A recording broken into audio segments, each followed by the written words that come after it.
Olá, Cinegues! Olá, quanto tempo! Um café aqui para começar. Aqui, saúde, saúde. Vamos mostrar aqui a cara do Homem-Aranha. Saúde aos Cinegues com café, com café. O que eu posso tomar agora no meu atual estado.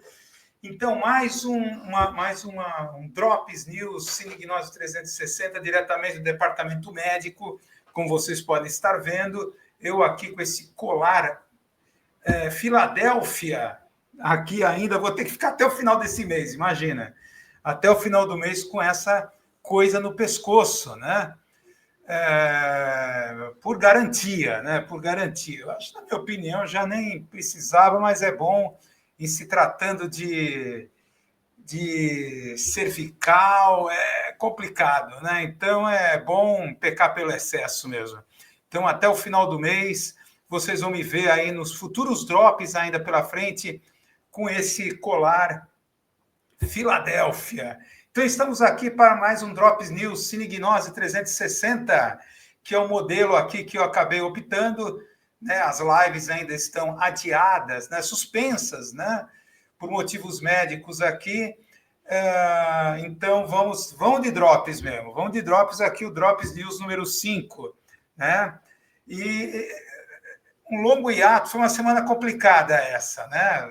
Nosso último Drops foi lá no sábado, se não me engano, né? E agora estamos na sexta-feira, 18 horas aqui, agora 18 horas, sexta-feira, inicia a gravação na Twilight Zone, né? O Lusco Fusco Hour, né? Se bem que não estamos nos estúdios do Cinegnose, estamos aqui num outro recanto aqui da casa, né?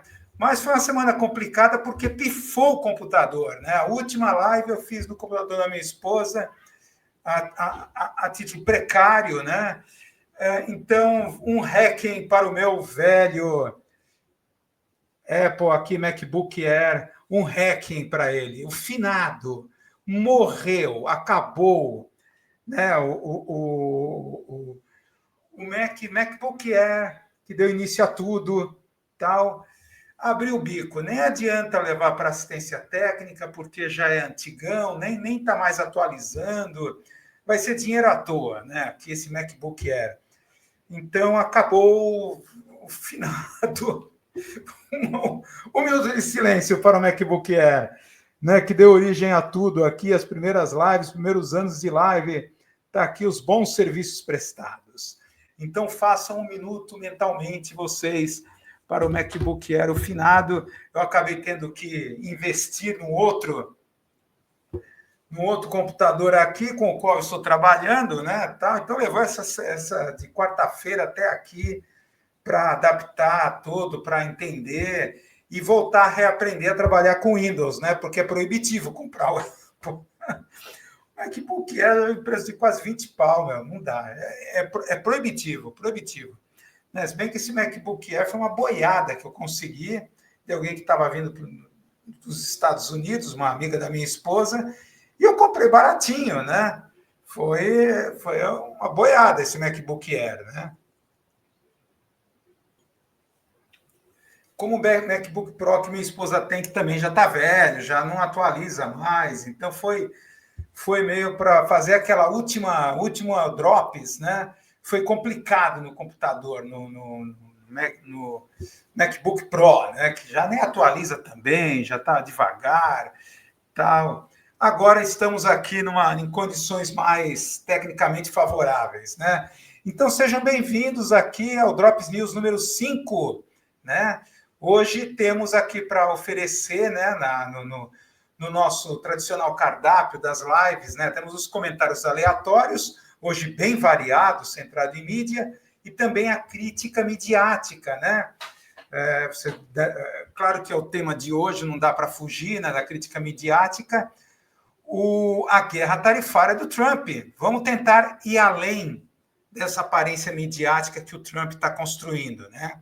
A gente sabe disso, quem já leu aquele livro A Arte da Negociação do Trump, sabe que é o modus operandi dele, essa coisa de depois, primeiro vai com tudo para depois sentar e negociar, ver o que acontece, tal. Mas a gente sabe que é a velha estratégia de comunicação alt-right de criar uma cortina de fumaça, tá? Na verdade, é outra coisa que está em jogo, né? Que vamos aqui na crítica mediática analisar esse show que eu me conformo ver o Trump assinando atos executivos, uma coisa super burocrática, transformar num show. Isso é da genialidade midiática do Trump, um cara que cresceu no mundo dos negócios, no mercado imobiliário, né? E tem essa pegada midiática que se casa muito bem. Não é à toa que ele atualmente, Steve Bannon e companhia, foram os princípios aí da comunicação, estratégias de comunicação alt-right. E a capacidade dele aloprar politicamente. Isso que é interessante, criar acontecimentos. Tá? Vamos insistir hoje na crítica midiática. Tá? É a grande crítica que a gente vai fazer ao governo Lula, que está tentando inovar na área de comunicação, novamente as pesquisas Quest já mostrando que ele está sangrando em praça pública, decaindo.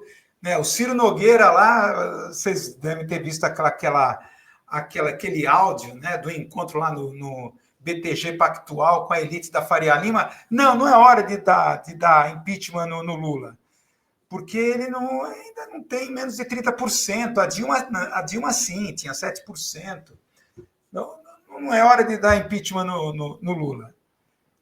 Não tem, porque ele não está a menos de 30%. Tem uma base boa popular, não dá para dar impeachment.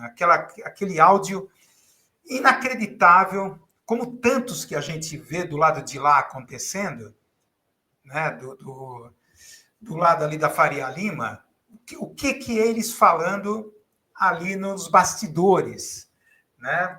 Dá um trabalho de etnografia urbana aquilo ali, é impressionante. Como lá o cara, o dono do BTG Pactual, que eu esqueci o nome e tal, é outro também que não tem papas na língua e fala o que der na telha, sem filtro. Tá?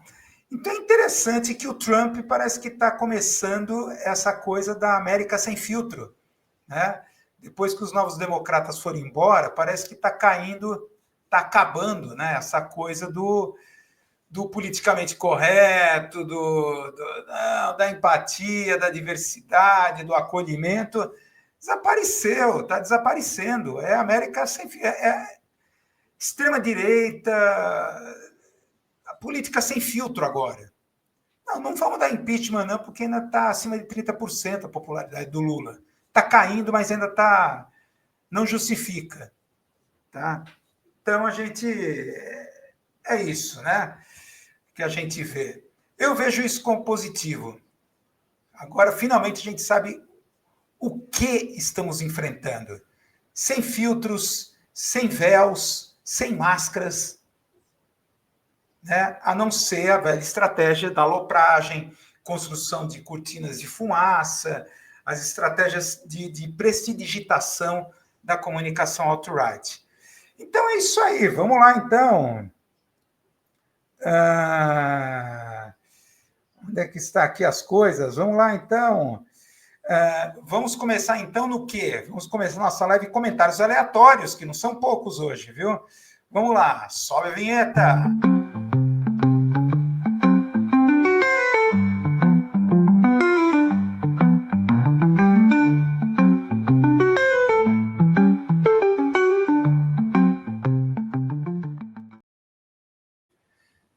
Desculpe, me antecipei um pouco, mas antes comentários aleatórios, né? Vamos fazer a nossa propaganda aqui. Vamos entrar já nos comentários aleatórios, mas o canal de cortes do Cine Gnose, comandado pelo nosso pelo Dárcio, pelo Júlio, pelo Matheus Câmara, a equipe do Cine Gnose, trabalhando aqui nos cortes do Cine Gnose. Agora um pouco mais fácil o trabalho, já que não temos mais live, né? Por enquanto a saúde não se restabelece, e esse humilde blogueiro não sai da rotina de fisioterapia. Fisioterapia para recuperar esse movimento aqui dessa mão é complicado, viu? Tem os momentos Frankenstein, de estímulos elétricos, né? Essas coisas assim malucas. Fisioterapia é coisa... não é de Deus, não. Muito bem, então o canal de corte Cine Gnose aqui, tá? Pelo Júlio, Matheus Câmara, o Dácio, a equipe do Cine Gnose 360 trabalhando. E também as nossas lives, hoje os nossos drops que se transformam em Spotify, né? em podcast, tá? Se você não quiser ver aqui a cara do humilde blogueiro nesse colar aqui maluco, né, para proteger a cervical, então vai ver o podcast, né, que só tem áudio, tá? Muito bem. Agora apoia a live, né? Então, antes dos comentários aleatórios, apoia a live Cine Gnose 360 para manter longevidade, tá? E garantir o pagamento das prestações de investimento. Tive que comprar um computador novo, aquele ali já era, né? O MacBook Air, infelizmente, que Deus o tenha, vai para o céu dos hardwares, tá? Acho que os hardwares da Apple têm um céu especial, né? Eles devem ter um céu especial. Mas foi para o céu, que Deus o tenha. Então, foi embora, agora estou com um Lenovo aqui, estou com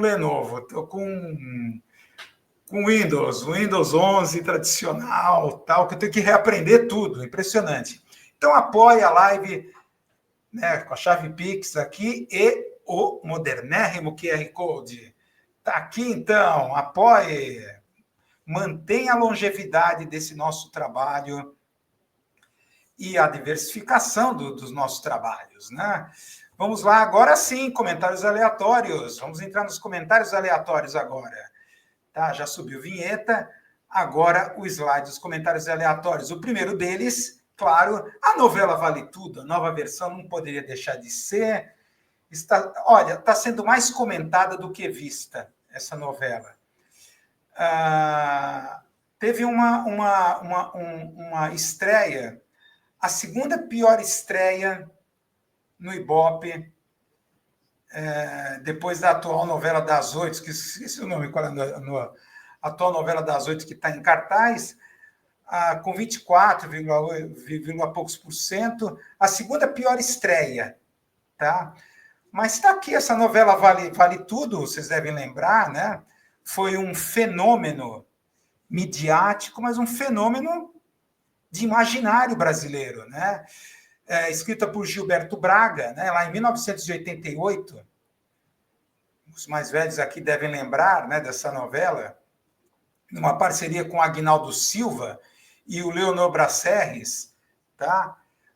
Essa novela marcou época, foi 1988, uma época que o país estava navegando na hiperinflação, então aquela questão da corrupção, do desemprego, de uma crise econômica, uma situação típica argentina, não se via horizonte de saída.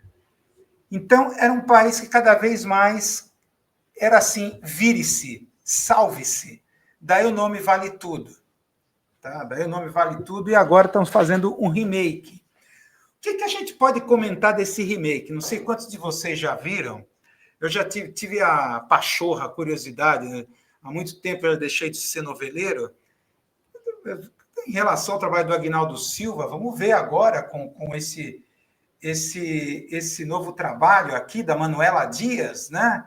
Foi entregue nas mãos da Manuela Dias, esse trabalho. Olha, é o seguinte, a novela, esses primeiros capítulos de Vale Tudo, essa primeira semana, só me fez relembrar por que eu não gosto mais de novelas. Da Globo, né? Por que eu não gosto mais? Só me fez relembrar isso. Porque você sabe que por todas as críticas que se pode ser feitas às telenovelas, nos anos 70, anos 80, as novelas a teledramaturgia brasileira foi revolucionária, foi progressista. Você tinha grandes escritores como Dias Gomes, que era de esquerda, foi associado, não sei se na época que ele escreveu era ligado ao Partido Comunista Brasileiro, o Dias Gomes, por exemplo, onde eles viam um autor de novela de esquerda conseguir cravar um produto numa emissora de altíssima audiência com uma possibilidade de quebrar a hegemonia dominante, né? Isso era, claro, era um sonho do Dias Gomes, né? Mas tem uma coisa que a teledramaturgia brasileira fez em relação à latino-americana, que imprimiu naturalismo na atuação. As telenovelas latino-americanas, principalmente as mexicanas, eram muito novelões, sabe? Aquela coisa saturada, canastríssima, exagerada, que a gente vê nas telenovelas da Televisa, por exemplo, do México, tal. O que foi diferente nos anos 70, as primeiras telenovelas brasileiras imprimiram o que se chama um tom naturalista na atuação. Deixou de ser atuações de atores estereotipados, né? Histriônicos, gritando, chorando, berrando o tempo inteiro, com uma forma de tentar chamar a atenção do espectador para a telinha pequena, para fazer uma coisa mais comedida, ambígua, né, onde o personagem, pelo menos nos primeiros capítulos, não dá muito das suas intenções reais, tá? Criando uma espécie de tensão ou de curiosidade no espectador. Mas aquilo que muitos acadêmicos, estudiosos de telenovela na academia, chamaram de um estilo naturalista, que rompeu com a teledramaturgia canastrona, né, latino-americana, né? De lágrimas, de gritos, porque eu sei que eu sou seu filho, aquela coisa para. Aí para aquela câmera close, né, Já Vale Tudo, agora comparado com a dos anos de 1988, retoma todos esses elementos do melodrama. Retoma. É muito conversada. O grande lance do Gilberto Braga eram tiradas irônicas, cínicas, comentários curtos, principalmente da vilã Maria de Fátima, que é interpretada pela Bela Campos. Tá? Agora parece que os personagens têm que falar muito, conversar muito, para indicar quais são as suas intenções. Tudo é muito explicado demais. Tá? Em primeiro lugar, isso é bem diferente. Tá? A Raquel, a mãe da Maria de Fátima, a personagem que a Regina Duarte fez a novela Vale Tudo, ela está histriônica, melodramática, com uma cara de sofredora, sabe? Aquela coisa assim exagerada, estereotipada, caricatural, tá? Melodramática, latino-americana. Não sei se é porque a questão da Globo, com a plataforma Globoplay, visar mercados latino-americanos, mercados externos, então imprimiram nas telenovelas brasileiras essa regressão. Tá? Comparado com as telenovelas até ali, o começo dos anos 90, você tinha a questão do naturalismo.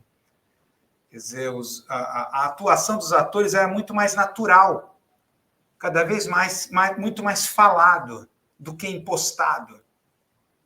Tá? Primeiro isso, né, na novela Vale Tudo. E segundo, a questão a questão da diversidade. Ainda a Globo está nessa. Então, Raquel e Maria de Fátima são negras, tá? O que já coloca uma coisa meio complicada, porque Odete Roitman é racista. Claro, de elite, nojenta, tal, a vilã Odete Roitman, na versão original.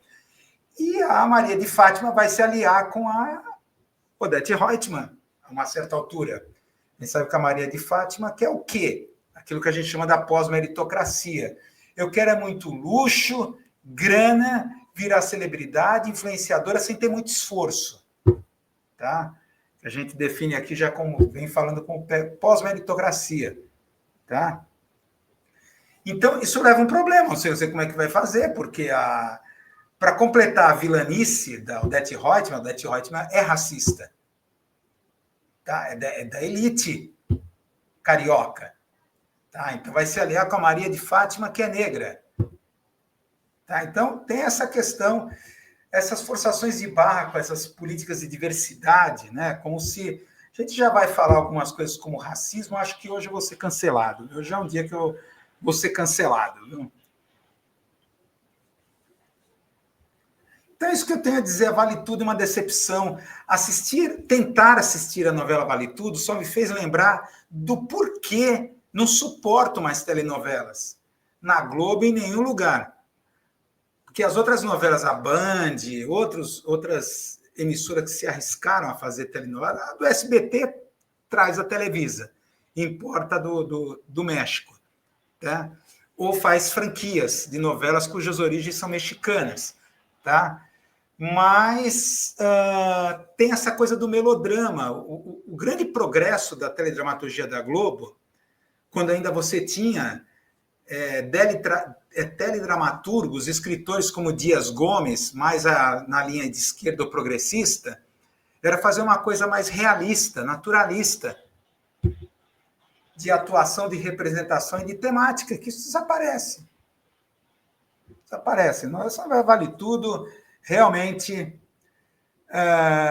para mim, não faz jus, é uma regressão, tá? Regressão ao que foi o clássico de 1988. Vamos lá, então. Novela Vale Tudo está aqui, o que foi, né? O clássico aqui em 1988. Tal. Não é aquela coisa que vocês podem falar, no meu tempo era melhor. Não é isso.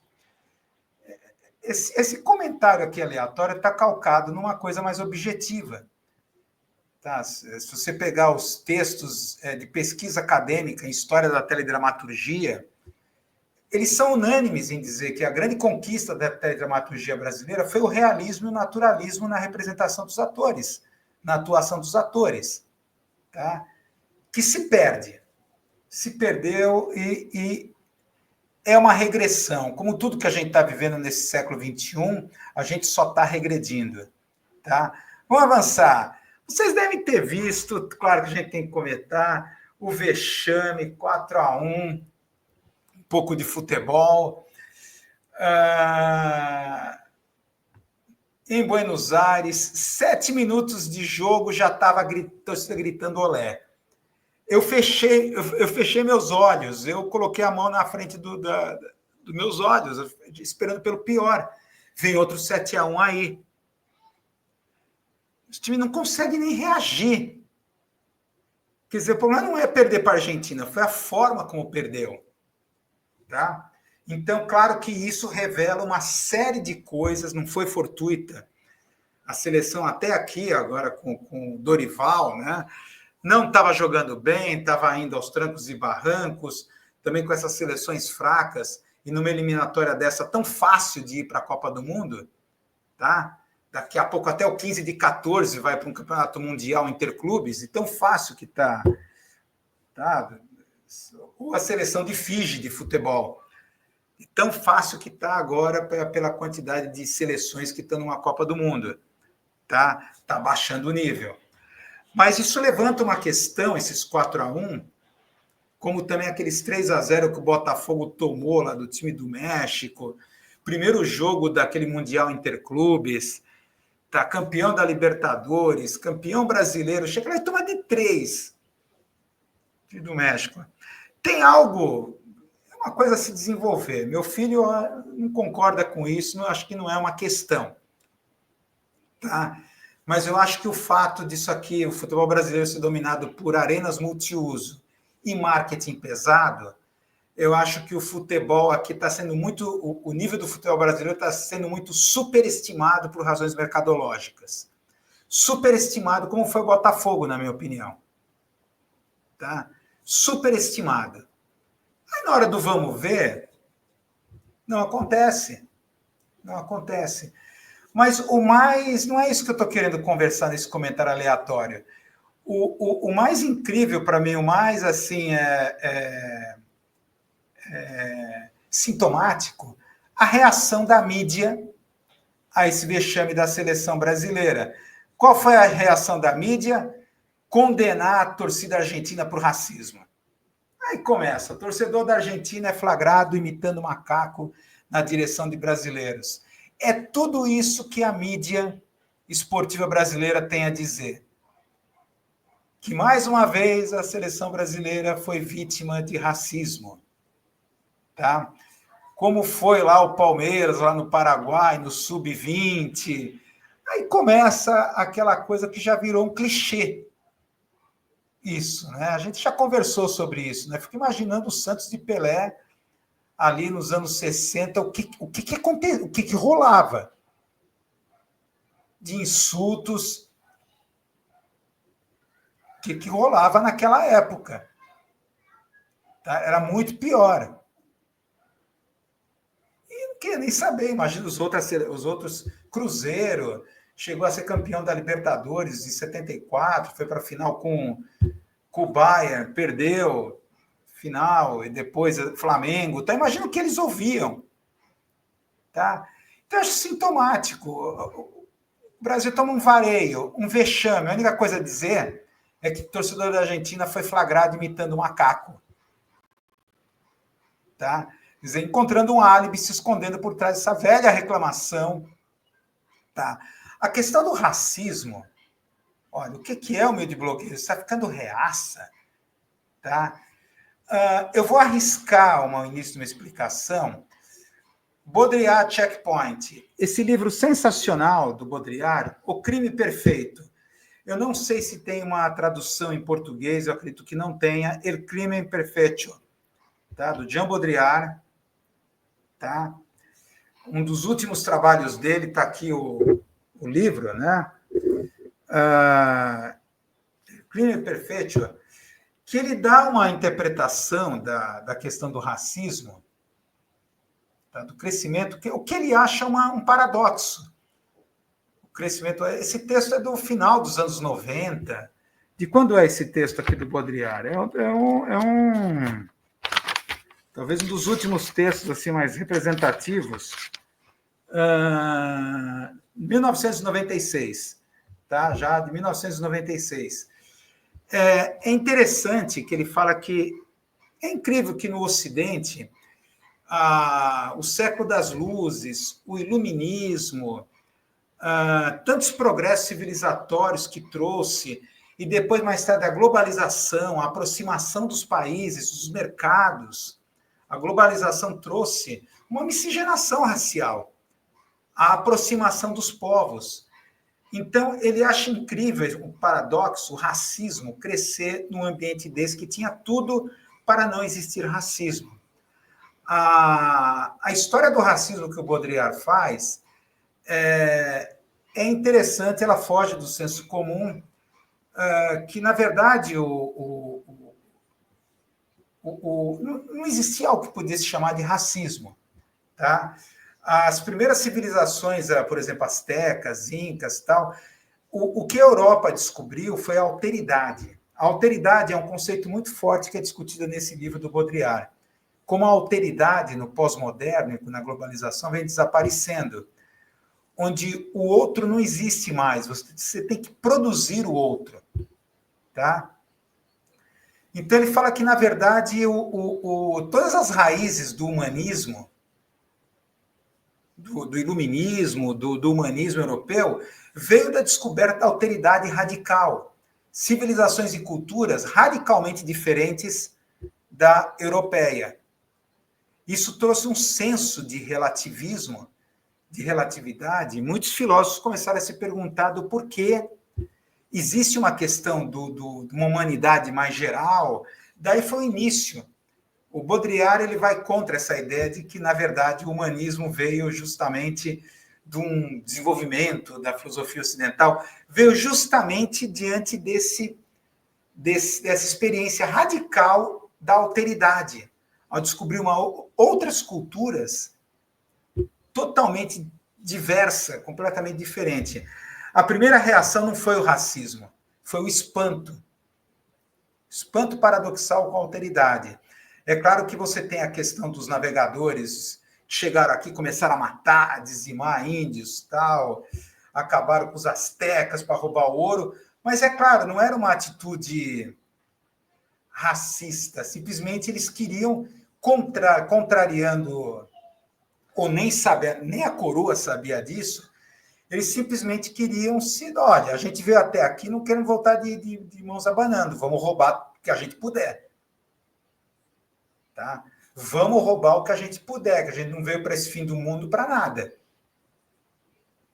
Então, ali, essas civilizações foram vítimas desse demasiado humano. Tá? Nem era uma orientação das coroas. Tá? Matem, dizimem, roubem, tragam tudo para cá, porque essas pessoas não são seres humanos. Tal. Havia uma perplexidade, alteridade radical. E para Baudrillard, é essa sensação de alteridade que está desaparecendo com a globalização. Esse texto que ele escreve em 1996, ele fala isso. Porque as raças, a alteridade radical, acabaram sendo absorvidas pelo mercado, o que ele chama de fetichismo da diferença. Tá? Viraram meras diferenças, não alteridade. Então, ser negro, ser amarelo, ser vermelho, não é mais uma alteridade, é uma diferença. Simplesmente é esvaziado, neutralizado para ser incorporado essa coisa do mercado triunfante que o capitalismo da globalização trouxe para o mundo. Tá? Então, na verdade, você vê o crescimento do racismo, é muito interessante, é provocativa essa tese do Baudrillard. O racismo cresce junto com a globalização. Um tipo de racismo específico, derivado dessa coisa do outro ser produzido, para ser semelhante a ele próprio, para todos ser semelhantes na diferença. Tá? É um tipo de raciocínio, de pensamento ousado que o Baudrillard coloca nesse texto, tal.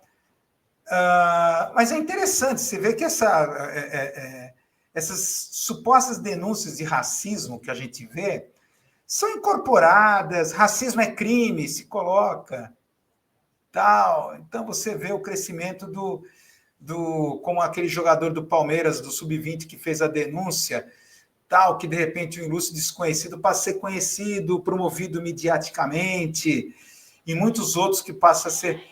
Vira um produto midiático a própria denúncia contra o racismo. Tá? E no caso aqui, eu acho incrível, né, a reação da mídia de tudo aquilo que aconteceu lá no Monumental de Núñez, falar do cara aqui imitando macaco. Como se estivesse querendo fugir de alguma coisa ali mais fundamental que estava acontecendo. A gente sabe que essas imitações de macaco, esses atos de racismo são cotidianos. Todo jogo tem. Isso por décadas. Tá? Aqui no futebol latino-americano. A gente sabe muito bem disso. Tá? Então, é bem interessante. Essa ideia do Baudrillard é interessante. O racismo como um produto desse momento em que a alteridade se transforma numa diferença. Tá? E o diferente é incorporado numa fetichização da diferença do mercado. Tá?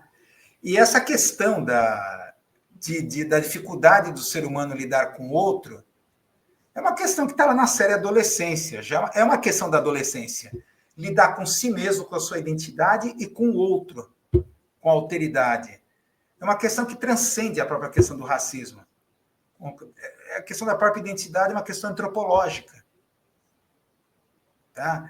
E essa questão do racismo passa a ser transformado numa espécie da produção do outro, segundo o raciocínio do Baudrillard. Quem tiver oportunidade, dá uma olhada aqui nesse texto. Tá?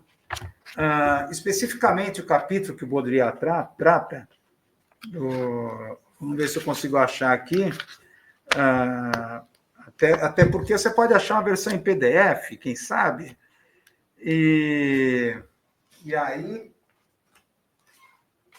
vamos ver se eu acho aqui, cadê, não tem, esses livros em espanhol, a gente nunca sabe onde está o índice, está aqui, está aqui, é na parte, a outra cara do crime. El Nuevo Orden Vitimário, a nova ordem da vitimização, tá? A questão da vitimização da página 177 dessa edição, aqui da Anagrama. El Nuevo Orden Vitimário, que ele discute essa questão e a história e o pensamento desafiador. Racismo nunca houve. Racismo é um produto recente. É um produto recente, né? Coisa do século XX, pela forma como é produzida.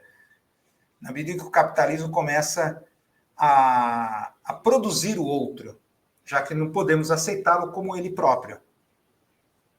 Tá? Dê uma olhada, é bem instigante, né? Bem provocativo esse capítulo desse livro. E, para terminar, o Lula Palusa. O Lula Palusa também fez lembrar-se com a novela Vale Tudo, por que não gosto da música pop atual, viu? Fez lembrar. Olha, algumas impressões bem rápidas. É cultura TikTok, tá? Cultura TikTok, direto ali. E playback. Eu nunca vi tanto cantor com playback na minha vida. Ou bases pré-gravadas, ou coisa assim, mas muito playback. Poucos assim mais velhos, Alanis Morissette e tal, fugiram desse esquema. Mas é impressionante. É a cultura TikTok. Assim, a cultura pop regida pela cultura TikTok. Tá? É a impressão que eu tive, é tudo que eu tenho que dizer do Lula Palusa. E nunca vi tanto playback. Tanto músico, tanto artista com playback por trás para dar uma força, porque é o pessoal que surge de uma cultura TikTok. Não tem nada a fazer num show ao vivo. Shows preguiçosos, sabe? Bocejantes, com exceção de Tu e Alanis Morissette. Tu, sabe, aquela banda de metal progressivo, tal. Toma até certo ponto King Crimson como referência. A banda Tu e Alanis Morissette é a única coisa mais que salvaram desse Lula Palusa, porque é a própria cultura TikTok. Tá? Quando eu falo cultura TikTok, não é exatamente só o TikTok. O TikTok criou essa coisa dos desafios virais, dancinhas, coreografias, etc. Mas é própria da cultura das redes sociais. Tá? O que me fez sentir saudades da MTV, né? Onde sabia... Para onde está indo a cultura pop? Quais são as próximas tendências? Era olhar a MTV. Hoje o que temos? As redes sociais. Tá? Gente assim que eu nunca ouvi falar, porque não estou integrado, ligado às redes sociais, e assim por diante. Tá aí porque, assim, quando vê o remake de Vale Tudo, me lembrou por que eu não gosto mais de telenovela, também Lula Palusa na TV, no Multishow, me fez lembrar por que eu não gosto mais de rock pop. Não dá mais para ter paciência. É isso aí, gente. Vamos entrar o que agora? Crítica midiática. Vamos lá, então. Sobe vinheta!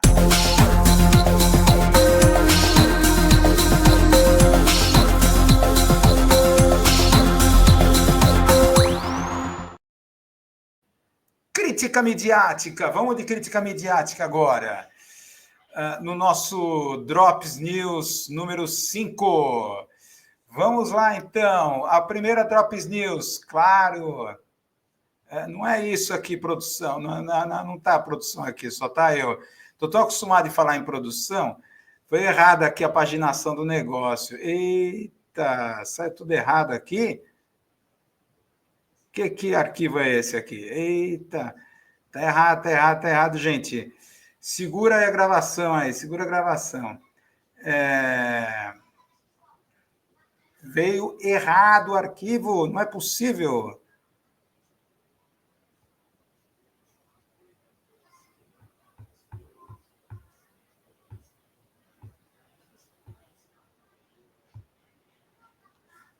Sumiu o negócio, sensacional, sumiu tudo. Sumiu tudo, vamos consertar isso daqui, gente.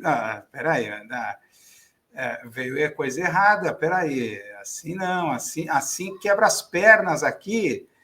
Não, veio errado aqui, veio errado. Então vamos lá, vamos consertar aqui, vamos consertar. Segura a gravação aí, segura a gravação. Vamos lá, vamos lá. Veio errado, veio coisa errada aqui. Não era essa a notícia. Por quê? Por que veio assim? Vamos lá, vamos lá. Que coisa.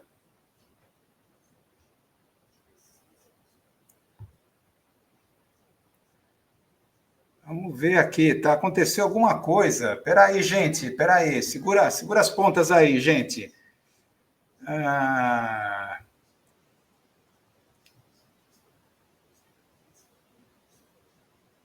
Segura as pontas aí, segura as pontas aí.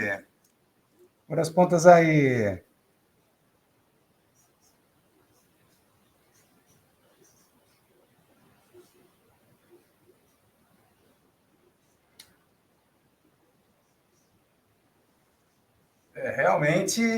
Realmente aconteceu alguma coisa aqui, gente. Peraí. Vamos ver aqui. Peraí, calma, gente. Vamos ver. Sumiu, desapareceu o negócio aqui e como pode? Como pode, gente? Realmente deu um problema aqui. Então vamos ter que mudar o negócio aqui. Vamos ter que mudar o negócio. Vamos ver aqui se aconteceu alguma coisa.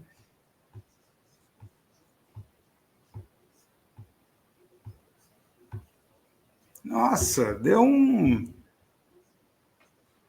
Peraí. Deu.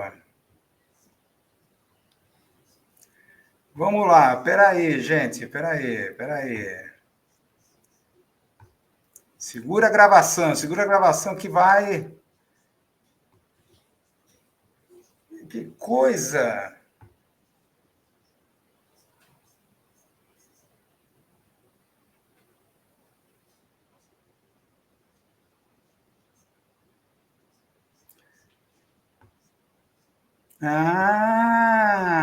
Agora sim. Desculpa.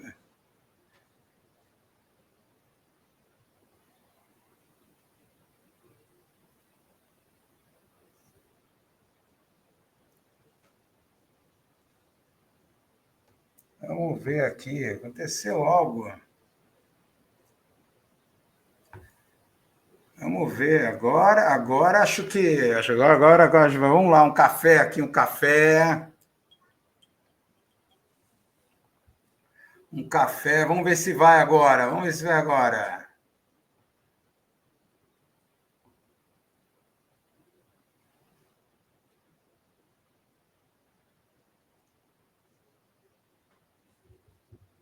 Vamos ver aqui, vamos ver. Tem um problema aqui, problema sério aqui. Problema que realmente não esperava. Aconteceu aqui. Vamos ver aqui. Então, acho que comeu coisas aqui, sumiu coisas. Deu um bug do milênio. Realmente teve o bug do milênio aqui. Vamos ver agora, vai. Agora sim. Vamos lá então, vamos começar. Crítica midiática. Demorou tanto que vamos uma vinheta de novo, vai. Demorou tanto, agora vamos vinheta de novo.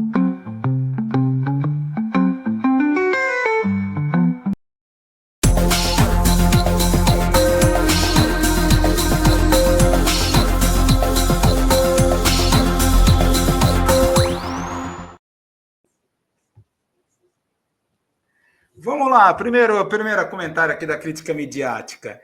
É impressionante, vocês devem estar acompanhando a chegada de uma frente fria agora, nesse final de semana, que estão falando, assim, tocando terror, aquele conceito de pânico que a gente já falou, já abordou numa live anterior, diferente do conceito de sensacionalismo.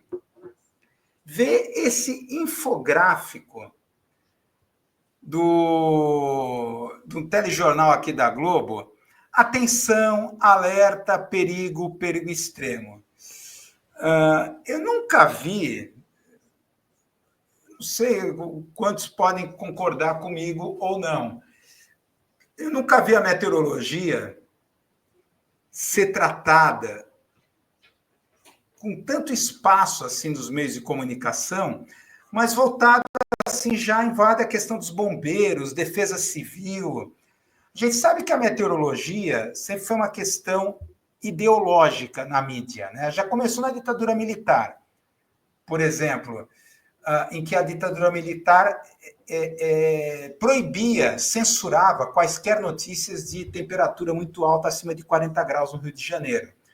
Para os militares, seria uma notícia que poderia criar animosidade,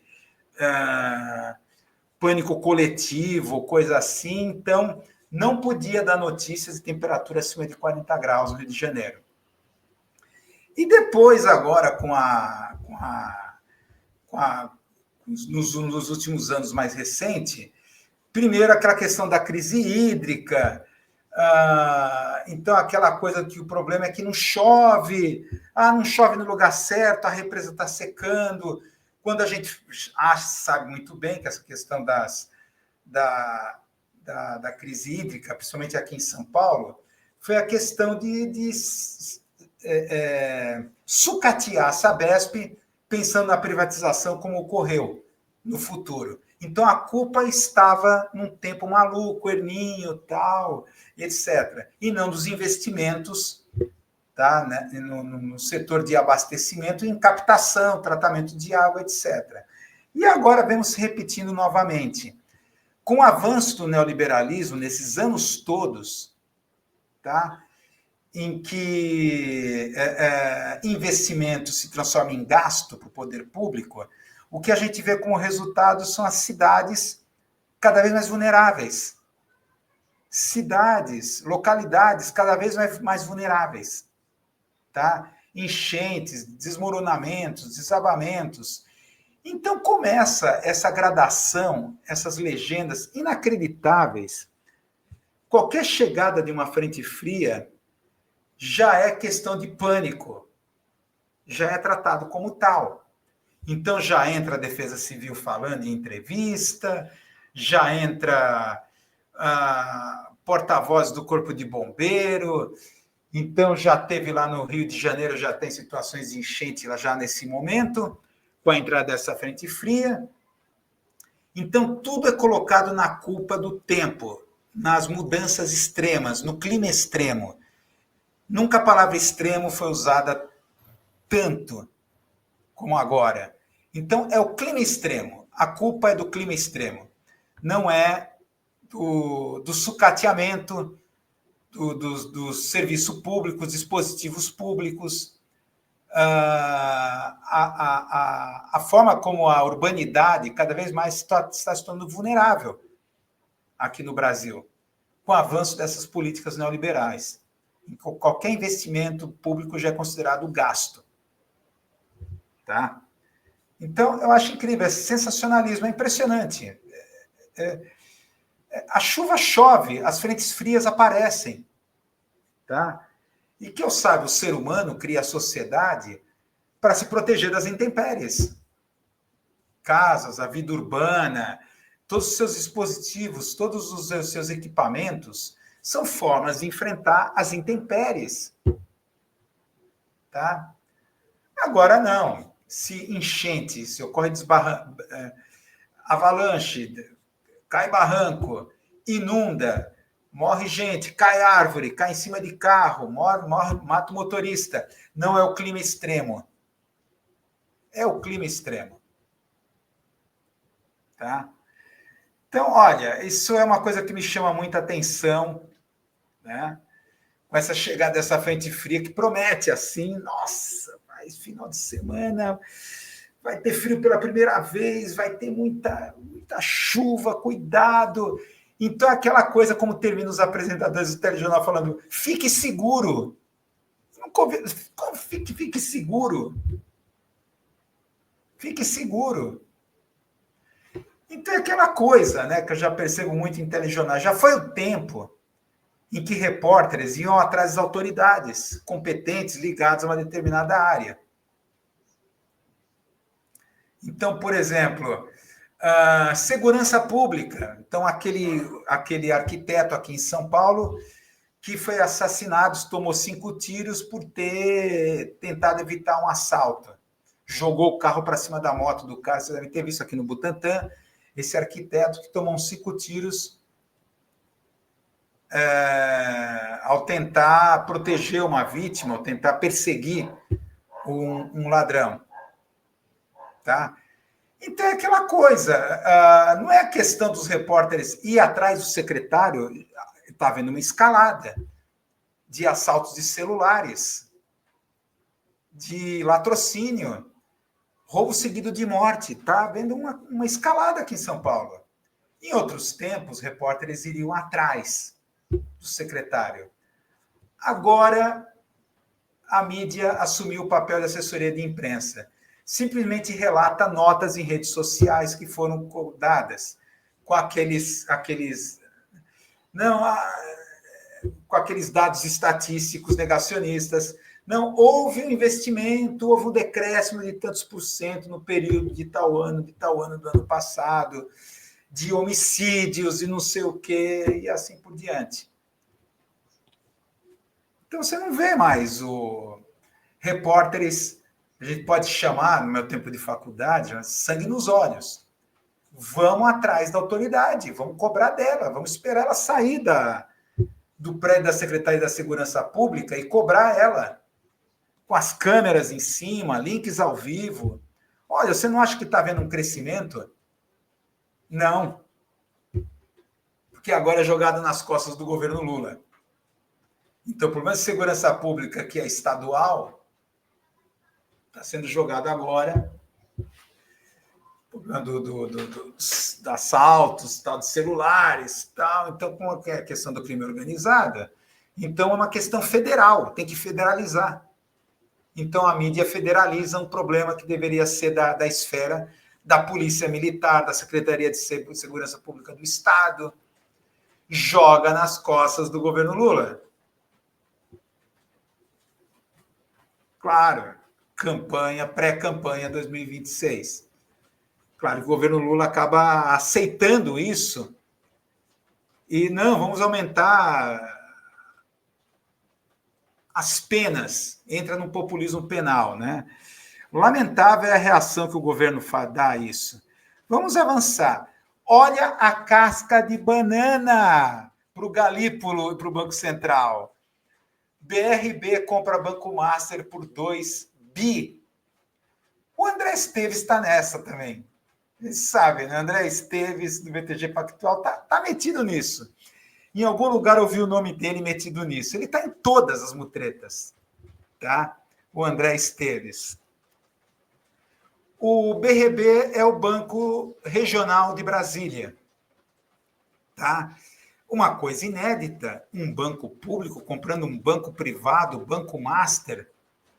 O Banco Master, notório em aumentar a rentabilidade artificialmente dos seus CDBs, prometendo muito mais do que pode cumprir. Tá? E com um rombo. Com essa coisa de prometer mais do que pode cumprir, o rendimento das suas CDBs. Então, tá aí esse negoção. Agora, tudo bem, o BRB vai comprar o Banco Master, então ele vai ter o controle de acionário? Não. Não. O BRB vai ficar com 49%. Não tem o controle acionário. Espera aí. Então, estamos aí na situação de que dinheiro público socorrendo o banco privado. Patranha, negociata. Está óbvio que o mercado não recebeu muito bem. Está óbvio que isso é uma casca de banana para o Galípolo. O Banco Central vai ter que aprovar ou não esse negócio. Tá? Mais um teste para o Galípolo. Então, é aquela coisa. Gente, é aquela coisa. Não adianta esse governo ser certinho. Fazer tudo o que a Faria Lima quer. Então, bota lá o Galípolo. O Galípolo, obedientemente, cumpre o acerto que foi feito com a saída do Bob Fields Neto. Aumentar em 2% a taxa Selic. Então, ele, obedientemente, as duas reuniões lá do Banco Central, decidir a taxa Selic, ele caninamente obedeceu.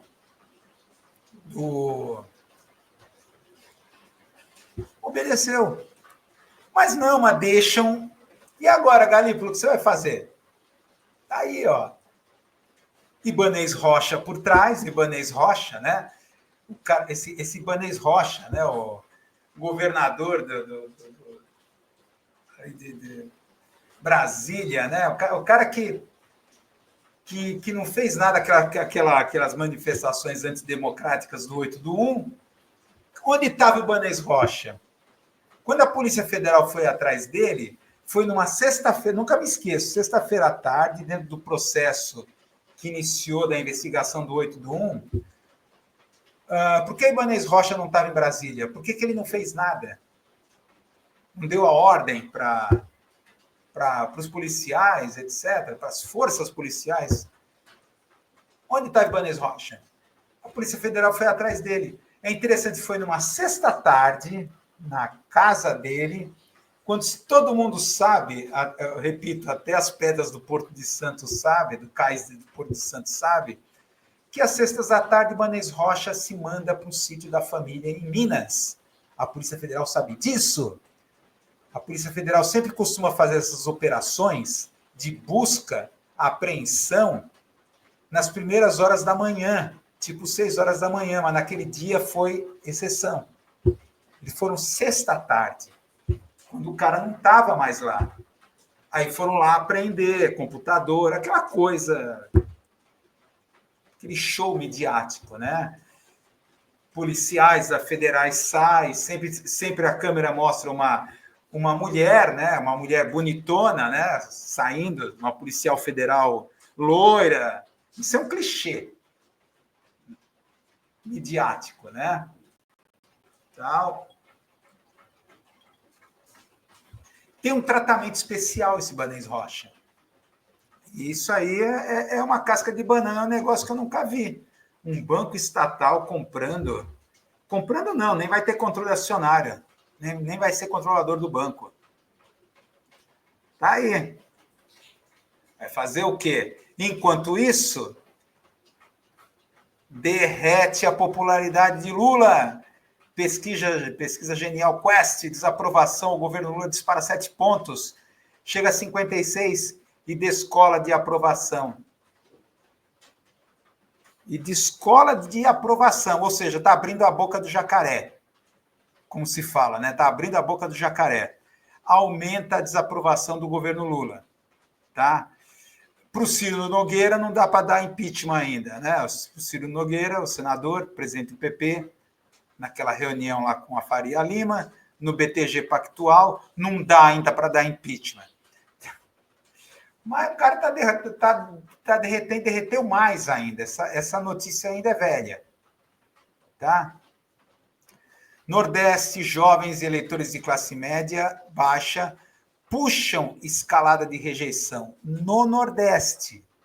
Tá? No Nordeste. A reação que você vê dentro do PT varia de 4 tipos. Até coloquei assim, interessante. 4 tipos. Uns se fazem de ouvidos moucos, o primeiro, e continua com uma visão otimista. Estamos no caminho certo, vamos em frente, os cães ladram, a caravana passa. isso não tem nada a ver, se faz de ouvidos moucos, não estão nem aí. O segundo, as pessoas mais perturbadas, em desespero, vendo o chão desaparecer, ficam mudas, em silêncio. Essa é a segunda reação que se vê dentro do governo e dentro do PT. Se finge de morto, já em desespero. A terceira é a busca da bala de prata. A busca da bala de prata. Temos que encontrar uma solução. Vai ser as redes sociais. Não, vai ser contratar um marqueteiro para o Secom. Tem uma bala de prata. Aí coloca na super safra que vai ter agora, que supostamente vai ter esse ano. É o plano safra. Com a super safra vai cair o preço dos alimentos. E assim por diante. Tem uma bala de prata que a gente está esperando que vai resolver tudo. E a última atitude, o Walter Pomar, você conhece do PT, né? Num artigo lá na Brasil 247, ele põe toda a esperança numa inteligência coletiva do PT. Uma inteligência coletiva. Sim, a solução existe, mas a solução é coletiva. Como todas as soluções que existiram no PT. Ele põe a fé numa inteligência coletiva. Não sei o que ele quer dizer por isso, o que ele quer dizer com isso, mas inteligência coletiva. Então, olha, o que você vê, esse texto muito bom lá do Brasil 247, do Reinaldo José Aragão Gonçalves, que eu indico vocês a darem uma lida, pesquisismo entre cenários improváveis e guerra híbrida em curso. A nova pesquisa Quest expõe o pesquisismo, que ele chama. Manipulação da percepção pública como uma arma na guerra híbrida informacional de 2026. O que ele denomina como pesquisismo? Ele coloca, me permitem ler um trecho aqui do texto. A guerra híbrida se vale exatamente disso. Ferramentas legais, veículos tradicionais e metodologias consagradas para reproduzir distorções profundas na percepção social. As pesquisas não são apenas demonstrações do estado das coisas, mas reflexos diretos de um fenômeno mais profundo. Nos últimos anos, o comportamento eleitoral do povo brasileiro, mesmo diante de políticas públicas concretas e efetivas, perdeu sua capacidade de compreensão da realidade objetiva, mergulhando em um estado profundo de dissonância cognitiva, descolados da realidade. O que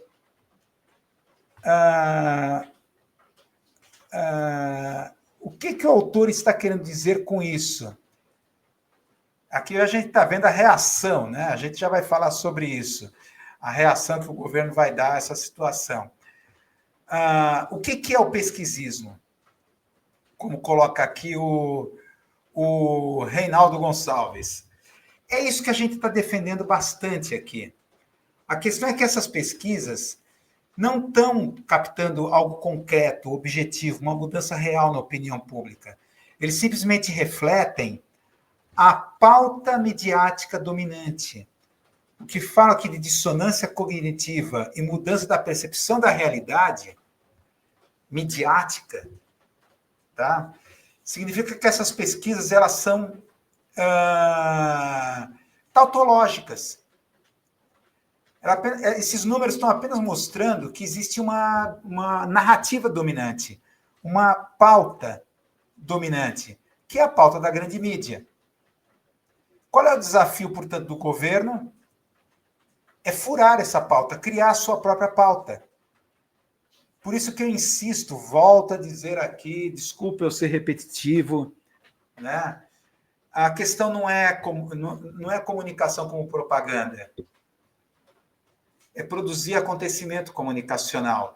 O governo até tentou, né? Ver se isso aqui, no dia 3 de abril, Centro de Convenções Ulisses Guimarães criou um evento, Brasil dando a volta por cima, onde Lula e autoridades anunciaram os grandes feitos do governo. Foi esse evento, quer dizer, criar acontecimento, criar evento, é essa interpretação que o governo dá. Quem estava nesse evento? Políticos, o Congresso, a minoria, claro, só do próprio só da própria base de apoio do governo. Muitos servidores públicos e só. Estava lá lotado lá o centro de convenções. O que a grande mídia deu sobre isso? Apenas notas, pálidas notas, alguns comentários.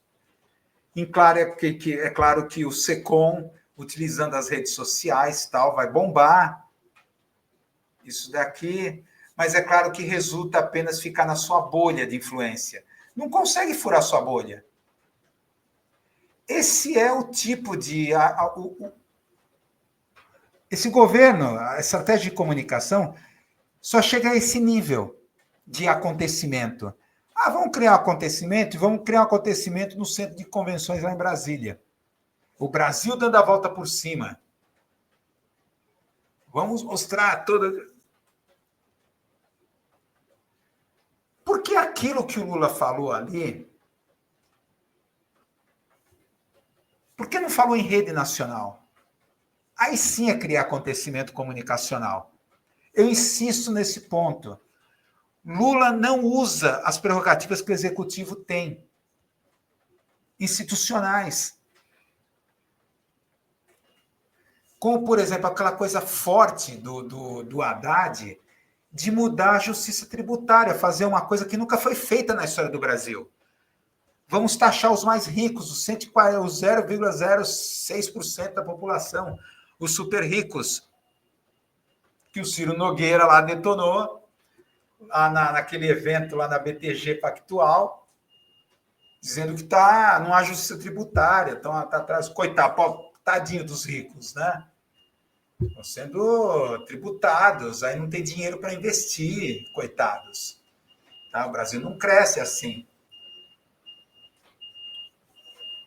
Que esse 0,06% não vai ter dinheiro para investir porque tem que pagar imposto. É o custo do Brasil. Pode uma coisa dessa? Mas não é isso, não é por aí, não vai ser por aí. Sinto muito dizer. E nem isso eu estou falando é uma bala de prata. Tá? Significa um processo. Comunicação é acontecimento, não é propaganda. Então, o que faz? O governo começa a investir em propaganda, aí qual é a interpretação que a mídia faz? Tá vendo? Já utilizando estratégias eleitoreiras. O governo já está pensando nas eleições do ano que vem. Como foi a interpretação desse evento? Tá vendo? Evento eleitoreiro. Quer dizer, enquanto a Quest faz toda semana pesquisa, pensando nas eleições do ano que vem, eles podem. Agora, o governo não pode responder essas pesquisas. Não, é eleitoreiro. A mídia e os institutos de pesquisa estão respirando as eleições já do ano que vem. Né? E, olha, aquilo que a gente conversou no último Drops, foi transformado num artigo lá, a pauta desmobilizadora e bestializante do julgamento de Bolsonaro no STF. Tá? Saiu um artigo lá no blog, onde a gente sistematizou melhor o que nós discutimos no Drops da última vez, do último Drops, né? A interpretação que esse humilde blogueiro dá vamos começar do início, né? Isso que vocês estão vendo é uma imagem do Basquiat, tá? É uma arte do Basquiat, artista gráfico, né, nova-iorquino. Até coloquei, eu acho sensacional essa imagem aqui do Basquiat. Eu coloquei, né, essa coisa da bestializante. Bestializante, povo bestificado. Isso é um conceito histórico, pertence à historiografia brasileira, que vamos explicar daqui a pouco, tá? Mas é bom colocar desde o início o nosso pressuposto que, para nós, o 8 do 1 entra naquela estratégia de alopragem política da comunicação alt-right. Eles adoram criar acontecimentos. exatamente aquilo que o governo não faz. Cria um acontecimento, uma grande simulação de um atentado, de um golpe de Estado. Fizeram isso ao vivo, no domingo à tarde. Botaram lá os caras que acreditaram, aí aquela teoria da lógica do fliperama, né, do piloto automático em guerra híbrida. Então, o Bolsonaro e outros generais jogaram isso. Vocês vão fazer história, vamos lá. Vão lá que depois a gente dá o apoio. E não deram. Mas como essa gente vive em dissonância cognitiva, eles não se revoltam. Eles se consideram vítimas. Não, Bolsonaro não nos traiu. Os militares não nos traíram. O pessoal vive em dissonância cognitiva. E foram lá, quebraram, invadiram os prédios dos três poderes. Aquilo foi o acontecimento maior. Dali você tem uma série de spin-offs. Sendo que esse spin-off, o julgamento coletivo, mais de 300, uma coisa assim. Imagina julgar, sentenciar esse monte de gente que foi presa e foi indiciada. Tá? Isso resulta numa pauta desmobilizante e bestializante, que é a tese aqui colocada nesse texto. Por que imbecilizante e... Por quê? Por que isso, eu pergunto? É aquilo que a gente até começou a falar semana passada, desculpa eu repetir, mas nos meus tempos, né, quando entrei na faculdade, eu achava que para transformar a sociedade você tinha que ler sociologia, filosofia, economia política, porque afinal são disciplinas sobre a sociedade, tá? Então, você, para ser de esquerda, tinha que ler Marx, Durkheim, Weber, tá? Hoje as coisas mudaram. Com a judicialização radical, o judiciário está no meio, é o protagonista. A esquerda apenas coloca suas esperanças no judiciário, no STF. Então, eu acho que agora um jovem esquerdista tem que começar a ler Grotius, Jean Baudin, Norberto Bobbio, os clássicos do direito, porque sociologia e economia política já era. Já era. Tá? Você tem que ler os clássicos do direito. Então, o que acontece? Vê o caso do protagonismo do STF, o Luiz Fux deve lembrar, né? Luiz Fux no auge da Lava Jato, né? Ele, no casamento da filha dele, se põe a tocar guitarra. E a mídia, claro, bombou. Olá, o nosso ministro sabe tocar guitarra, cantou, fez um karaokê lá, fez uma graça qualquer, Luiz Fux. Até então, ninguém conhecia quem era ministro do STF. O STF passou a ser conhecido a partir do Mensalão. E foi investido de um protagonismo inédito. Um protagonismo que eu não vejo em outros países. Agora, a ironia das ironias é que a esquerda está abduzida, mesmerizada, hipnotizada com o STF, o julgamento de Bolsonaro, quando o Bolsonaro vai ser réu, quando o Bolsonaro vai para a cadeia. O mesmo STF que prendeu, negou o habeas corpus a Lula, mandou Lula para a cadeia e pavimentou o caminho para o Bolsonaro ser presidente. E agora esse mesmo STF está julgando o Bolsonaro. É ironia ou é guerra híbrida? Movimentos de guerra híbrida que a gente está observando.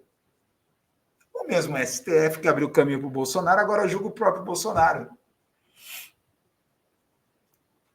Isso tem muito a dizer. É muito significativo isso. Essa é a grande ironia que eu percebo desse episódio. Tá? E justamente no momento em que o timing é sempre perfeito, em que se comemora os 40 anos da nova república, e vocês devem lembrar do Sarney, que fez um périplo, deu um rolê de entrevistas nos meios de comunicação, de como ele conseguiu convencer os militares a assumir a presidência depois da morte do Tancredo, porque, segundo ele, os militares não iam fechar o tempo. Tá? Então, Sarney virou herói nessas entrevistas. Ele é o responsável pela Nova República. 40 anos da Nova República é o Sarney, né, que pedia ajuda para o Pita do Barão, lá para a cidade de Codó, lá, a cidade dos trabalhos espíritas de Codó, lá no Maranhão, né? Lá no Maranhão. Meu Deus do céu. Que coisa.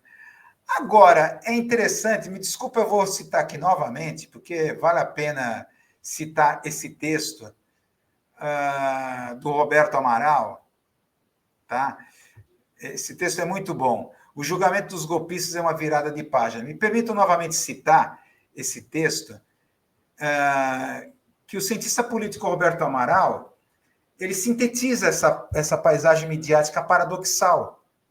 Sabe, o mesmo STF que ajudou a colocar Lula na cadeia e abriu caminho para Bolsonaro, agora julga Bolsonaro. Diz ele, o país assiste a um dos momentos mais importantes da construção republicana, mas dele parece ausente a nação, mal informada pela grande imprensa, que reduz o fato político essencial a questiúnculas jurídicas. Tá? Então, aquela coisa de dosimetria, todas essas discussões. Enquanto isso, você tem partidos desmobilizados e desmobilizantes. Partidos, coloca o Roberto Amaral, perigosamente desafeitos à ação. As ruas ficaram vazias, porque todas as esperanças são colocadas nos doutores, nos bacharéis do STF, advogados, e todos esses bacharéis, a república de bacharéis. O que me faz lembrar, e a questão historiográfica que eu queria comentar com vocês, faz lembrar um texto, um livro do historiador José Murilo de Carvalho, deixa eu até colocar aqui, não sei quem já ouviu falar desse livro, né, conhece, está aqui, Os Bestializados, o Rio de Janeiro e a República que não foi. Tá? Esse aqui é um clássico da historiografia brasileira, da Companhia das Letras, tem uma edição agora de 2019. É interessante que ele coloca, na época, um biólogo francês chamado Louis Coty, ele assistiu à proclamação da República Brasileira, que na verdade foi um golpe de Estado, né? Que ele resumiu a coisa toda a seguinte frase: o Brasil não tem povo. Segundo ele, a população do Rio de Janeiro assistiu bestializada à proclamação da República. A população do Rio de Janeiro assistiu bestializada. As pessoas estavam cuidando dos seus afazeres, do seu dia a dia, da sua sobrevivência, e não entenderam absolutamente nada do que estava acontecendo. O que chegou essa frase do Louis Coty, esse biólogo francês: o Brasil não tem povo. Tá? Então, quando você vê uma mídia, tá, que pouco explica o significado de golpe de Estado, defesa da democracia, ditadura militar, mas repercute discussões esotéricas sobre pescas comprobatórias, dosimetrias, e começa a dar visibilidade a personagens como Débora do Batom, tá? A mídia começa a sugerir que, na verdade, tudo é uma bagunça mesmo. Olha, tudo é uma bagunça mesmo. Vê só a Débora do Batom, mais de 10 anos de prisão, mas ela apenas pichou com batom. Então você vê uma população que cada vez mais entra em dissonância cognitiva. O que quer dizer isso? Ficam bestializados, como coloca o José Murilo de Carvalho. O Brasil é uma nação sem povo. Então você vê o PT, um governo, perdendo tempo e energia na questão da defesa da democracia. A ditadura militar nunca mais. Não há anistia. Enquanto o povo não está nem aí para isso. O povo está bestializado assistindo a tudo isso. Porque a população está pensando na sua sobrevivência, tá? No seu dia a dia, precarizada. E aí você vê o governo entrando numa espécie de síndrome de Pavlov, e agora, depois das manifestações na Paulista, tá?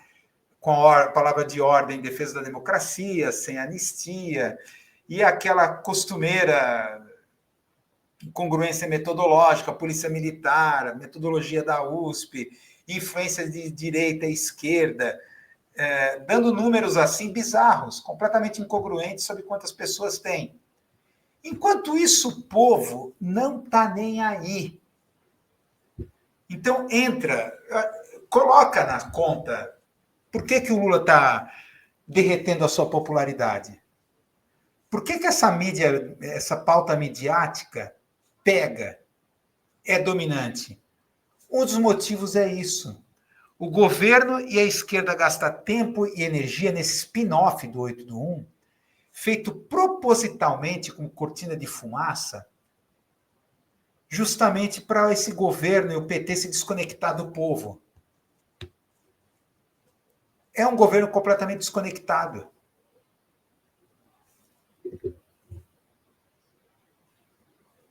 É uma das explicações. Por que está derretendo nas pesquisas eleitorais? Então você vê a República dos Bacharéis. Tá? Aí me permitam citar novamente aqui o texto, dessa vez, do Pedro Augusto Pinho, que ele coloca o seguinte, né, no texto Julgamento de um ex-presidente no País dos Bacharéis, tá? Que a gente já citou a referência na semana passada, tá? Que ele coloca bem, ele lembrou muito bem. Ele pertence ao conselho editorial do Pátria Latina. Ele fala de um país no qual juízes, desembargadores e sumidades do direito ficaram muito mais conhecidos do que os engenheiros que construíram as estradas de ferro e de rodagem, os portos, estaleiros, as fábricas que deram emprego, produtos e tecnologia e fizeram o país crescer. E ele acrescenta nesse texto: perdemos já há muito o sentido do nacional, do trabalhismo, da instrução e da organização nacional. Então você tem essa festa, spin-off, essa república de bacharéis, que não interessa o povo não está entendendo nada. Não está nem aí para isso. Não está nem aí. Eu sei que é de doer, eu sei que, bom, mas tem que lembrar, a ditadura militar, morreu tanta gente, a nossa liberdade, é uma discussão filosófica para o povão, para o dia a dia, para as questões imediatas. É uma discussão abstrata. Isso entra na conta. Por que a popularidade desse governo está derretendo? Então, você vê o que está acontecendo. Enquanto isso, a anistia vai ganhando força e saída para evitá-la seria ainda mais vergonhosa. Graças a personagens bombadas como essa aqui da mulher do batom, aqui,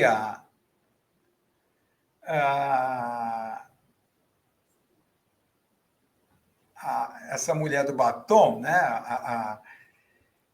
Então, está ganhando força. O Congresso Nacional, a gente sabe, está bloqueando, está parando a pauta. Tá? Apesar com a mobilização dos parlamentares bolsonaristas, estão paralisando o trabalho da casa, atrasando a votação de matérias importantes. Tá? Para pautar o projeto de lei que visa conceder anistia aos golpistas. Então você vê uma situação. Bolsonaristas sequestraram o Congresso e emparedaram o presidente da Câmara, Hugo Mota. O último recurso já está em negociação e, no fim das contas, resultaria em impunidade. Olha, esse texto aqui é da revista Fórum, não é de um site, vamos dizer assim, não é grande mídia. Colocando, olha, é isso que esse spin-off está levando. A mais desesperada é a Natuzaneri, lá no Globo News, porque vê que a coisa da anistia, o projeto, a PL da anistia está ganhando força, e ela está desesperada aqui porque vai ser a falência, a humilhação do judiciário. Ela tá sentindo pena do pessoal do STF. Enquanto o Gabeira está tranquilo, não, mas tem que ver questão da dosimetria, não sei o quê, tal, aí vem essa discussão. O povo não está nem aí para isso. Tá? Não está nem aí. Então, corre o risco dessa coisa da anistia ganhar força e ser aprovada essa PL. Tá? Agora, o que você vê é essa coisa do que eu chamo do kantismo da esquerda. Tá? A anistia aos golpistas é rejeitada por mais de 90%. Enquete da Câmara. Saiba como votar. A Câmara está querendo provar de que não é popular a anistia. O que eles fizeram? Enquete. Então você vai lá no site da Câmara e vota na enquete. Enquete não tem nenhum valor científico. É um processo de negação que você vive dentro da esquerda, que, pelo amor de Deus, é um processo de negação. Então, é uma enquete. Você entra lá no site, você vota, a gente sabe que enquete tem um valor simplesmente, não tem valor científico algum para dizer que essa coisa, olha, vocês da extrema-direita, defender a pele da anistia não é popular, anistia a golpistas não é popular. Vocês vão sair perdendo. Só que a gente sabe exatamente o contrário, o povo não está nem aí. É uma discussão completamente rarefeita para um pessoal que vive um dia cotidiano precarizado. A gente sabe o porquê esse PIB desse governo está crescendo, cresce à base da precarização, crescimento, sim, crescimento de emprego com carteira CLT, mas em trabalhos pouco qualificados, sabe, num país que está se desindustrializando e se transformando numa grande fazenda e no futuro muito próximo num grande cassino, um fazendão com cassino. Você tem os rendimentos baixíssimos. O governo brada, crescimento de empregos, postos abertos com carteira assinada. Posto setor de serviço, economia de serviço, empregos pouco qualificados. Vê o caso do Glauber Braga, aí é o kantismo, é a doença o histórico discurso do deputado após relator votar pela sua cassação. Eu fico impressionado com esse discurso, com essa autoindulgência da esquerda. No final são derrotados. Glauber vai ser cassado. Tá? Mas ele fez um discurso histórico.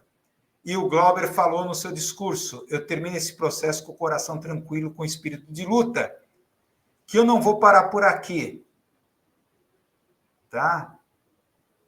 Eu não vou parar por aqui, ele diz. Ou seja, a luta continua. É aquela coisa do histórico, eu acho incrível. Como também Dilma falou, a história vai dizer quem estava certo. A história não vai dizer nada. A história é escrita pelos vencedores. Será que não leram isso em Karl Marx, no livro Ideologia Alemã? Então fica com essa coisa do kantismo, Immanuel Kant, que tem um a priori na história, uma ideia a priorista que vai se desdobrando ao longo da história. Então, o belo, a humanidade, a não sei o quê, certos valores vão se desdobrando e se realizando ao longo da história. Uma filosofia idealista. Tá? Não, a história vai dizer, a história vai ensinar quem estava certo, qual lado estava certo. A história não ensina nada. Então, kantismo, no final, negacionismo, que a esquerda é desmobilizada. Basta ver agora, né, como esse spin-off está bestificando, bestializando, desmobilizando as ruas. A praxis política de esquerda simplesmente desapareceu. Tá? E o que temos mais aqui? Agora, é incrível. Lula tem 44% e Bolsonaro em 40% em simulação segundo turno. É impressionante essas pesquisas. Mas peraí, Bolsonaro não está inelegível? Por que mantém ele dentro das pesquisas? Ou seja, essa ideia da anistia, a mídia está pagando ela. Porque as pesquisas não tiram Bolsonaro. Não tira Bolsonaro das pesquisas. E o que faz o governo? Comemora, olá! O Lula ainda ganha no segundo turno. Bolsonaro, peraí, o que Bolsonaro está fazendo, né, nas pesquisas? O nome dele. Má fé das empresas de pesquisa. O cara já não é inelegível? Por que mantém o nome dele? Gustavo Lima e outros tantos nomes que somem, desaparecem. Agora Felipe Neto. Fiquei sabendo que o Felipe Neto quer se candidatar a presidente. Vai cumprir o papel dele de desmobilização, despolitização, como ele sempre ocupou. Felipe Neto aí. Se o Gustavo Lima se candidata, por que não ele? Né? Ele está colocando, não sou político, sou fora do sistema. Interessante, seria interessante se estivesse dentro daquele esquema que eu estava falando, da esquerda também formar os seus mileis, os seus fora do sistema. Dificilmente Felipe Neto está fazendo parte disso. Claro. Quer dizer, jogar o outsider só que com sinal trocado. Um outsider progressista. Tá? Acho que a estratégia dele é mais diversionista, mais desmobilizante. Que está vendo. A ver. Né? Que, de certa forma, confirma aquilo que a gente está falando. É necessário a esquerda formar também os seus malucos, antissistemas, outsiders, só que com sinais trocados. E nesse jogo todo, olha, já estão aprontando para o Xandão. Olha lá. Entra, na medida que vai ganhando força a PL da anistia, me aparece noticiário. PF indicia ex-assessor de Moraes por vazamento de diálogos. Lembra do Eduardo Tagliaferro? Foi indiciado por violação de sigilo funcional, vazou para a mídia. Ex-assessor de Moraes. Pauta negativa para o Moraes? Moraes deixou de ser o herói? O que está em jogo? Suspeito. Essa notícia agora entra. Pauta negativa para o Moraes? E aí você vê, o que eu insisto, a gente já falou no Drops passado, essa questão da tipificação de golpe de Estado no Código Penal. Isso, na minha humilde opinião, é um processo pensado dentro da estratégia de guerra híbrida de judicialização da política para abduzir a esquerda dentro da judicialização, para você ter uma esquerda aqui no Brasil sem garra e sem dentes. Tá? Golpe de Estado estava mais ou menos tipificado lá na Lei de Segurança Nacional. Pela Lei de Segurança Nacional, um golpe de Estado era um fenômeno político. No governo Bolsonaro, entra a Lei número 14.197, os crimes contra o Estado Democrático de Direito. E aí passou a ser tipificado. Eu acho muita ironia essa alteração da Lei de Segurança Nacional ter ocorrido dentro do governo Bolsonaro.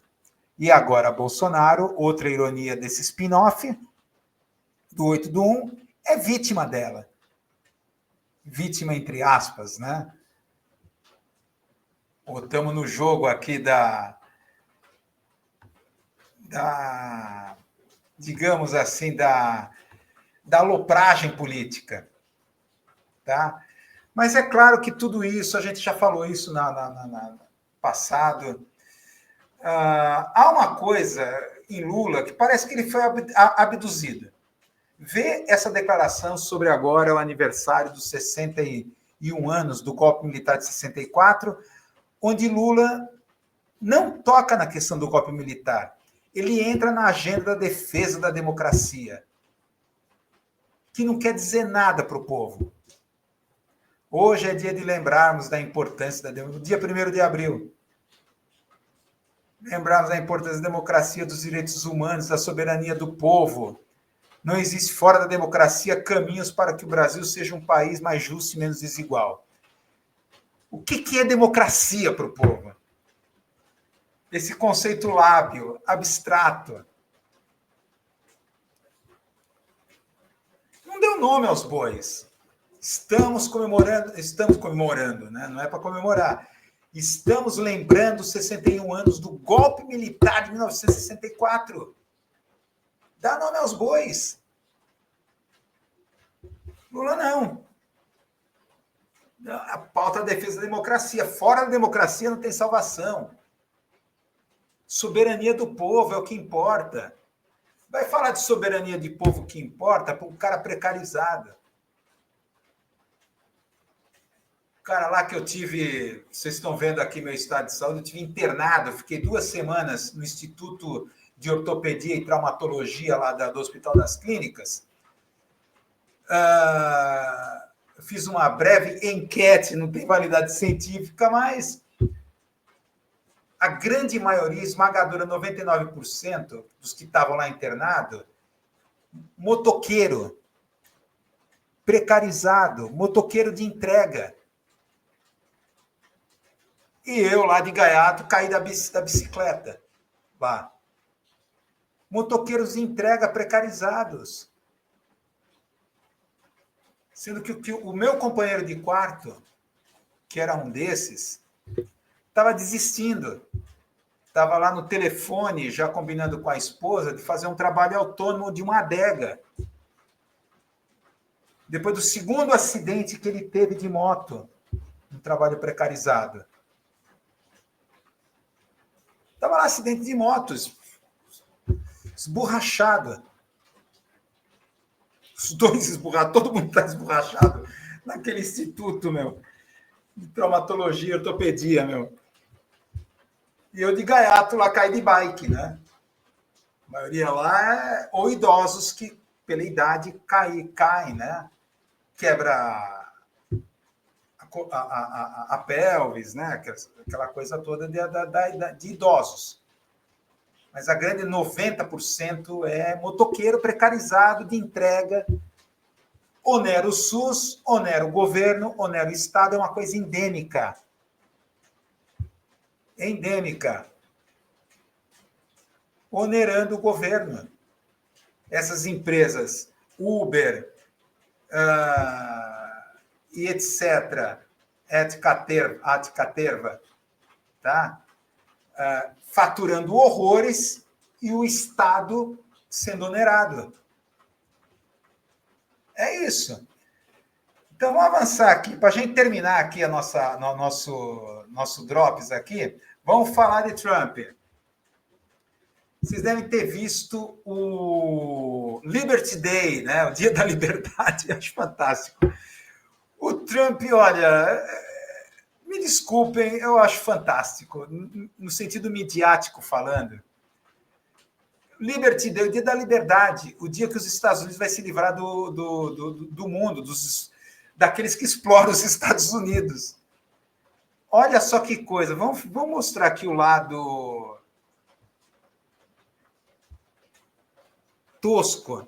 Olha só, ele me apresenta uma lista tosca de países. Ele poderia fazer um data show, poderia fazer um ambiente controlado. Não, ele fez os quintais lá da Casa Branca, me pega aquele papelão tosco, com a lista dos países e põe a mesa ali para assinar os atos do executivo. E ele mostra, ele faz um show. Ele assina e fica mostrando. Tá? Esse aspecto de showman. Tá? O que é de verdade, o que é de falsidade nisso que ele está colocando? De verdade, é claro, a gente já falou do J.D. Vance no Drops passado, o vice-presidente do Trump, que fez assim um diagnóstico perfeito da globalização. A globalização tinha a presunção de mandar as plantas industriais para a Ásia, isso fez parte da globalização, manda para lá, enquanto a gente do primeiro mundo apenas faz design e faz o código, o software, enquanto o hardware é feito lá. Tá? Só que o que eles não contavam é que eles lá foram também começar a entender a tecnologia e criar seus códigos e seus designs. No começo, imitando o design ocidental e depois fazendo deles próprios. Tá?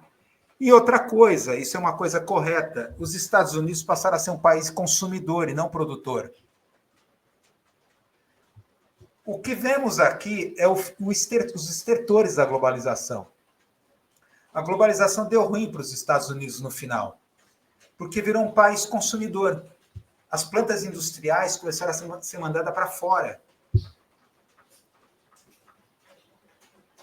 A economia de serviços. Tá? Em que aumenta o desemprego, que é o caso do Brasil também, se transforma na mesma coisa. Só que no nosso caso aqui, a gente está virando um fazendão, lá nem isso. Tá? Então, o que acontece? É um país que compra, virou um país consumidor, tem que importar, porque não produz mais nada lá, produz muito pouca coisa. Isso estava dando certo geopoliticamente. Por exemplo, os Estados Unidos, por décadas, mantiveram propositalmente um déficit comercial com o Japão. Para quê? Para levantar o Japão economicamente, para fazer frente à União Soviética. Fazer frente ao avanço, o possível avanço do comunismo soviético na Ásia. Então tinha que ter uma potência capitalista lá, o Japão. Então, agora a conta chegou. Então, Trump falou que é o Japão que está explorando os Estados Unidos.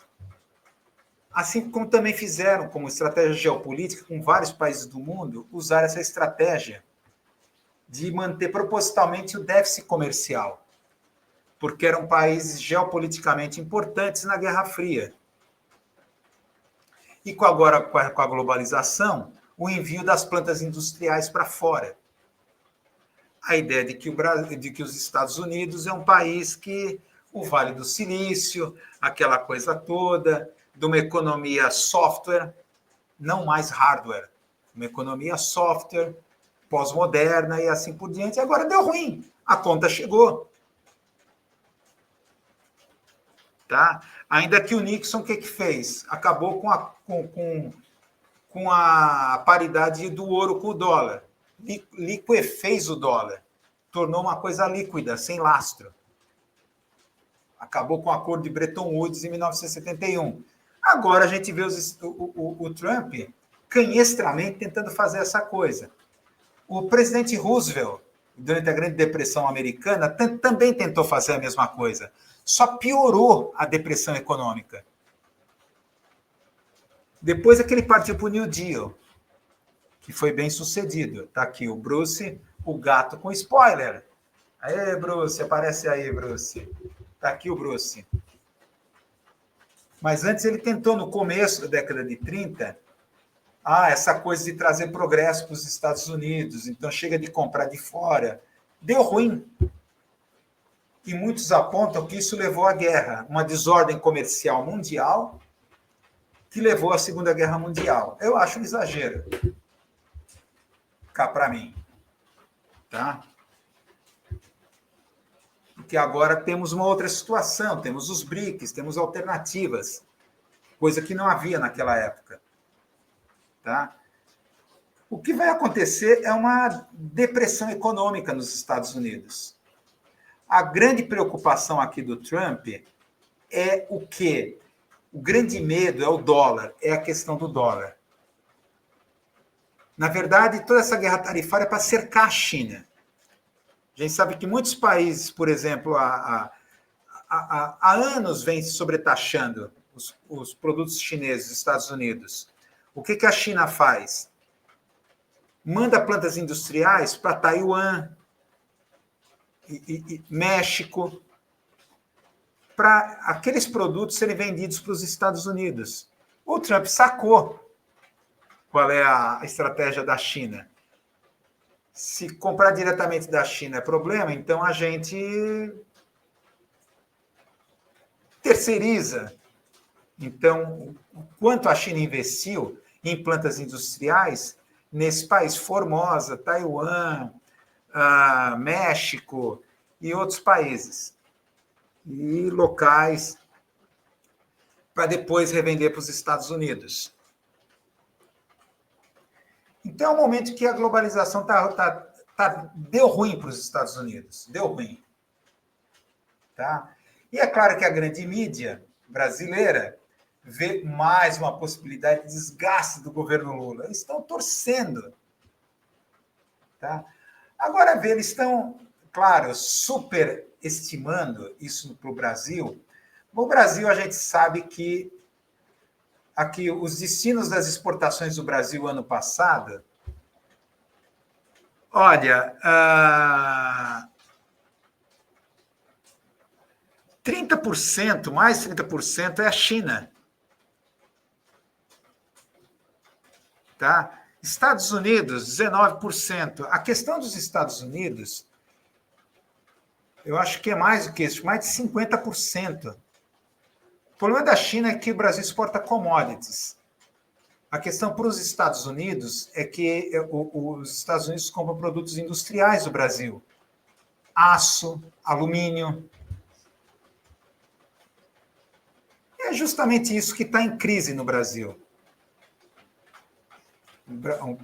Um país que se desindustrializa. Na verdade, o grande peso das exportações brasileiras é a China. Tá?